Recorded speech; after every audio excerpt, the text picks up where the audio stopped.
अब यूपी के टावा में एक यादव कथावाचक की चोटी काट दी क्योंकि उसकी हिम्मत कैसे हुई कथा सुनाने की। मुद्दा गर्मा गया, रील्स बन गई और इसी बीच अखिलेश यादव जी ने अपने समाज के वादी भाई को 51,000 रुपए देकर उसको सम्मान दिया और खुद को जनता की संवेदनाएं। लेकिन यह मामला यहां खत्म नहीं होता, क्योंकि इसकी जड़ों में पनप रही जातिवाद की समस्या कल किसी और शहर में किसी और के साथ होगी।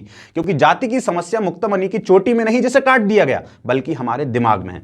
अब यहां पर दो सवाल आते हैं, क्या मुक्तमणि ने वैदिक शिक्षा ली थी? तो नहीं, उन्होंने खुद कहा कि जब टीचर की जॉब चली गई तो सोचा भागवत करते हैं, यानी पर्पस था पैसा कमाना।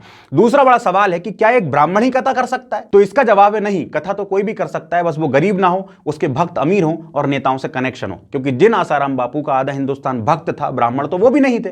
सूरजपाल उर्फ नारायण सरकार, जिनके सैकड़ों भक्त नेता और आम आदमी थे, ब्राह्मण तो वो भी नहीं थे। लेकिन ये सब व्यासपीठ पर आसीन हुए। तो बात यहां जाति से ज्यादा आपके रुतबे की है और आपके कनेक्शन की है। अब पहले सवाल पर आते हैं कि क्या कोई भी कथा करेगा? हां, हर वो व्यक्ति कथा करेगा जिसके पास ज्ञान है, चाहे वो शूद्र हो या ब्राह्मण, क्योंकि स्वयं श्री राम ने मां सबरी से नवदा भक्ति का ज्ञान लिया था।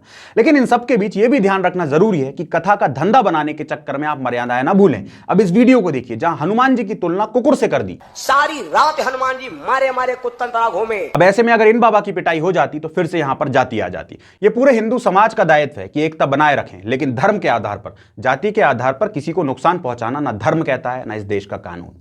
जय हिंद।